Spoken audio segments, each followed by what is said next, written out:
بسم اللہ الرحمن الرحیم۔ اب سوال یہ ہے کہ بلی، چونکہ عموماً اکثر گھروں میں بلی پالی جاتی ہے اور بلی کو پالنا کوئی گناہ نہیں ہے، حرام نہیں، مکروہ نہیں، البتہ اس کے بالوں سے بچا جاتا ہے۔ اور صحابہ کرام رضوان اللہ تعالی علیہ مجمعین کے زمانے میں، حضور کے زمانے میں، حضرت ابو ہریرہ رضی اللہ تعالیٰ عنہ، جن کا اصل نام تو عبد الرحمن ابن صخر رضی اللہ تعالیٰ عنہ ہے، اور یہ وہ صحابی ہے جو خیبر کے بعد سن ہجری 7 میں خیبر جب فتح ہوا تو غزوہ خیبر کے بعد یہ ایمان لائے ہیں، حضور کے ساتھ کم عرصہ رہے، تھوڑا سا وقت رہے، لیکن بہت زیادہ روایتوں کو انہوں نے ہی بیان کیا۔ تو حضرت ابو ہریرہ رضی اللہ تعالیٰ عنہ ان کا نام کیسے پڑا، جبکہ ان کا نام اصل میں عبد الرحمن ابن صخر ہے رضی اللہ عنہ؟ حضور کے مجلس میں آیا کرتے تھے، بلی کے چھوٹے چھوٹے بچے اپنے ساتھ لاتے تھے، کبھی آستین میں کبھی جیب میں، اور تھوڑا تھوڑا ان کے ساتھ کھیلتے بھی رہتے تھے۔ سرکار کی ایک مرتبہ ان پر نظر پڑی تو حضور نے ان کا نام ابو ہریرہ کر دیا۔ تو اب چونکہ بلی پالنا، بلی کو سنبھالنا کوئی گناہ نہیں ہے بلکہ اجر ہے، اور بنی اسرائیل کا وہ قصہ بھی معلوم ہے آپ کو۔ خیر، بہرحال سوال یہ ہے کہ اکثر گھروں میں بلیاں پائی جاتی ہے یا اڑوس پڑوس میں پائی جاتی ہے، تو بلی عموماً گھروں میں ہوتی ہے، اڑوس پڑوس میں ہوتی ہے،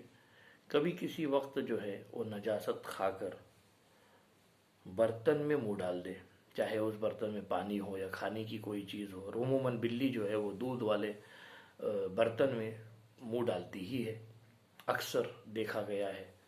کیونکہ بلی جو ہے وہ دودھ پینے میں مہارت رکھتی ہے، اور دودھ پینے کا اس کا طریقہ بھی بلی کا الگ ہے کہ جب منہ ڈالے گی برتن میں تو آنکھیں بند کر لیں گی، گویا کہ مجھے کوئی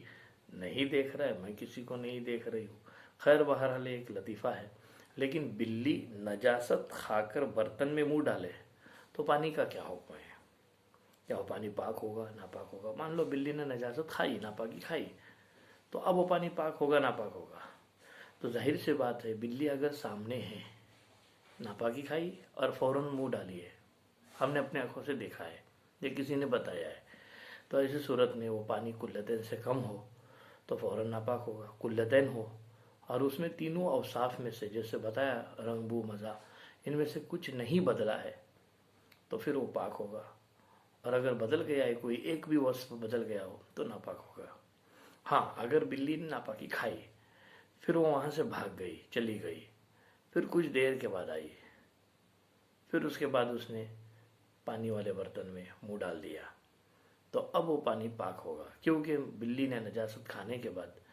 غائب ہو گئی، بہت دیر تک کہیں رہی ہوگی، تو اس نے اپنا منہ یہاں وہاں پہنچ لیا ہوگا، یا کسی اور برتن میں یا کسی نہر میں جا کے اپنا منہ ڈال دیا ہوگا، تو اس سے ناپاکی زائل ہو گئی ہوگی۔ اس وجہ سے بلی کا جو ہے وہ جھوٹا پاک قرار دیا شریعت مطہرہ کے اندر، جب ایسی صورت پیش آ جائے۔ عموماً بلی پاک چیزیں بھی کھاتی ہے، اور پاک چیزیں کھانے کے بعد اگر اس میں سے کوئی چیز بچ گئی ہو تو انسان جو ہے اس کو استعمال میں لانا مکروہ سمجھتا ہے، طبیعت کے مزاج کے مطابق، اور ہر کسی کی فطرت میں یعنی نیچر میں یہ چیز ہوتی ہے کہ عموماً جو ہے لوگ اس کو استعمال میں نہیں لاتے، لیکن اگر کوئی استعمال میں لانا چاہے، کبھی غربت اور فقر و فاقہ، افلاس، ناداری کی وجہ سے، اللہ سب کو بچائے، لیکن کبھی ایسے حالات میں، تو پھر اس کو لا سکتے ہیں، اس کا جواز ہے، اس میں کوئی جو ہے قباحت نہیں ہے۔